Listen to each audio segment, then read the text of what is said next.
Hello students, आज हम लोग करेंगे class 8th English NCERT Honeydew का first unit the ant and the cricket. A fable is a story often with animals as character that conveys a moral. तो fable जो है वो एक नीति कथा होती है, एक कहानी होती है जो प्रायः जानवरों के बारे में होती है और ये हमें एक मॉरल देती है, हमें एक सीख देती है। This poem about an ant and a cricket contains an idea of far reaching significance. और ये जो कविता है ये एक चींटी और क्रिकेट माने झींगुर के बारे में है जो हमें एक सिग्निफिकेंस तक पहुंचाती है, which as is true of a 4-legged cricket as of a 2-legged one. और ये सच्चाई है कि जो 4 लेग वाला क्रिकेट था वो लगभग 2 लेग वाले क्रिकेट जैसे ही हैं। Surely you have seen a cricket that has 2 leg. और यहाँ पर जो पोएट हैं उन्होंने इनडायरेक्टली जो मनुष्य है उनको क्रिकेट बोला है, 2-legged क्रिकेट। और उनका इशारा इसलिए इसकी तरफ है क्योंकि जो इस क्रिकेट ने किया वही लोग अक्सर करते हैं। तो पोएम स्टार्ट करते हैं। A silly young cricket accustomed to sing. एक बेवकूफ़ क्रिकेट यानी झिंगुर था और उसे गाने की आदत थी। Through the warm sunny months of gay summer and spring. और पूरी गर्मी, पूरे जो महीने थे, सनी डेज थे और सुनहरी धूप थी और स्प्रिंग बसंत ऋतु थी, उसमें तो वो पूरे समय तक गाना गाता रहा। Begin to complain when he found that at home his cupboard was empty and winter was come. जाड़ा आने को था और उसने शिकायत करना शुरू कर दिया कि जो उसके घर में कबर्ड है वो खाली है, उसने कुछ भी इकट्ठा नहीं करा। Not a crumb to be found on the snow covered ground. एक रोटी का टुकड़ा भी नहीं था और पूरा जो ग्राउंड था वो बर्फ से ढक चुका था।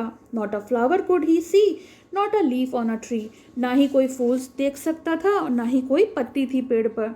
ओह what will become says the cricket of me. अब उसने, क्रिकेट ने कहा, अब मेरा क्या होगा। At last by starvation and famine made bold. और आखिर में जब वो बहुत ज़्यादा थक गया इस चीज़ से, स्टार्वेशन होता है भूख से और फैमिन मतलब अकाल से, जब उसके घर में कुछ था ही नहीं तो उसको थोड़ी सी हिम्मत आई और वो किसी से मदद मांगने के लिए गया। All dripping with wet and all trembling with cold. भीगते हुए बारिश में और ठंड से कांपते हुए away he set off to the miserly ant. और वो वहाँ से निकल पड़ा एक कंजूस चींटी की तरफ। To see if to keep him alive he would grant. तो उसने कहा, देखते हैं यदि वो मुझे ज़िंदा रखना चाहती है तो क्या वो मुझे आसरा देगी बारिश में और मुट्ठी भर खाने के लिए अनाज देगी। He wished only to borrow, he did repay it tomorrow.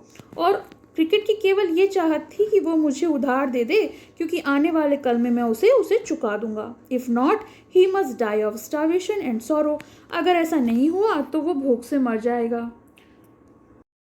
Says the ant to the cricket, I am your servant and friend. चींटियों ने कहा, अरे क्रिकेट भाई, हम तुम्हारे नौकर भी हैं और दोस्त भी। But we ants never borrow, we ants never land.